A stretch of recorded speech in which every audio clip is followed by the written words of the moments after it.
would suggest that's the case, and certainly the host broadcaster is saying that that this is the case. So this is in the centre of Singapore, the city-state of Singapore, maybe around 10 kilometres or so from where they'll actually be meeting on Tuesday morning, the North Korean leader and the US President Donald Trump. They're meeting 9 a.m. Tuesday morning, but at this point we have heard confirmation, as you say, from the foreign minister. He tweeted a photo meeting Kim Jong-Un at the airport. It appeared to be just at the steps of the aeroplane. A very smiley Kim Jong-Un, a very smiley foreign minister. Clearly this is a big moment for Singapore as well, hosting such an historic summit. Cyril?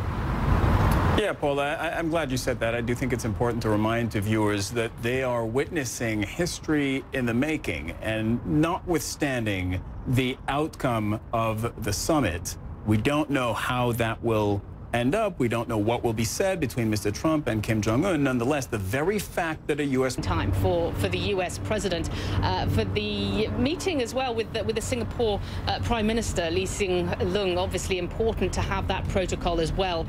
The North Korean leader Kim Jong-un will be meeting with him today. It's Sunday afternoon at this point, so so that meeting will go ahead. The Singaporean Prime Minister exactly what he'll be doing. And it's an interesting kind of summit, Cyril, the very fact that you have very few details on exactly what to expect. Usually with summits between leaders around the world, you will get some planning briefing. You will not necessarily be reporting that it's for planning purposes, but you'll know where they're likely to be at any given moment.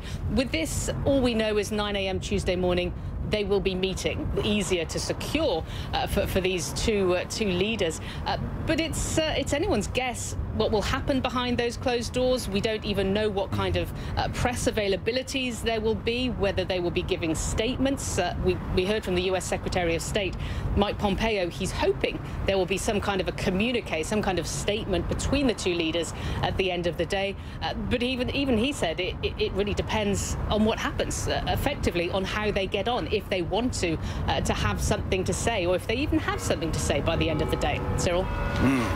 Paula, stand by for just a second. I will be bringing in Nick Robertson, our senior diplomatic correspondent who's in South Korea, in just a second. But first, I would like to recap the pictures that we have been getting out of Singapore over the last 45 minutes to an hour. And if viewers are just joining us, you are going to get a heavy diet of pictures out of Singapore and out of the approach to this summit between Donald Trump and Kim Jong-un over the next 2 or 3 days.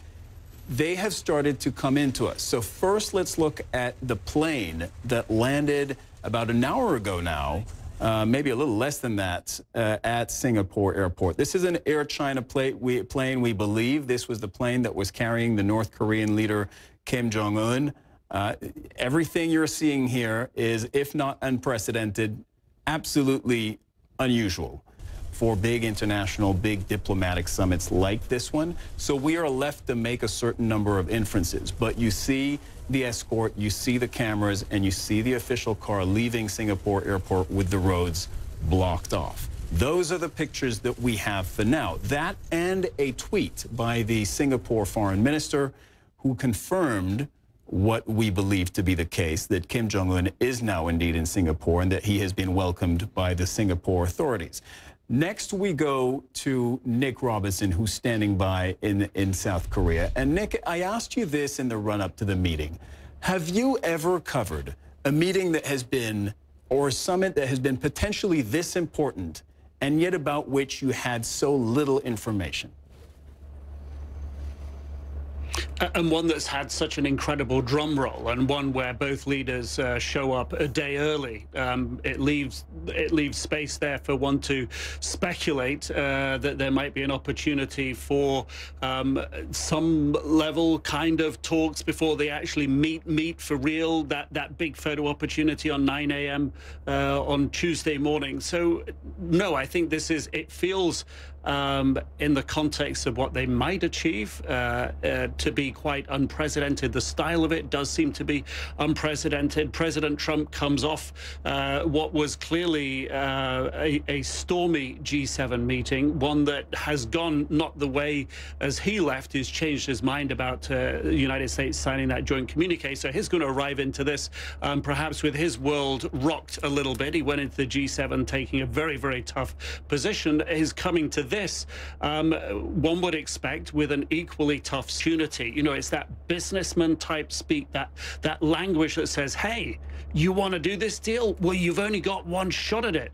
That's what he's saying at the moment. This is a one-off deal that he thinks he can tell whether Kim Jong-un's committed to this, committed to making those historic strategic shifts in the path of North Korea, that President Trump believes he'll be able to tell that in seconds.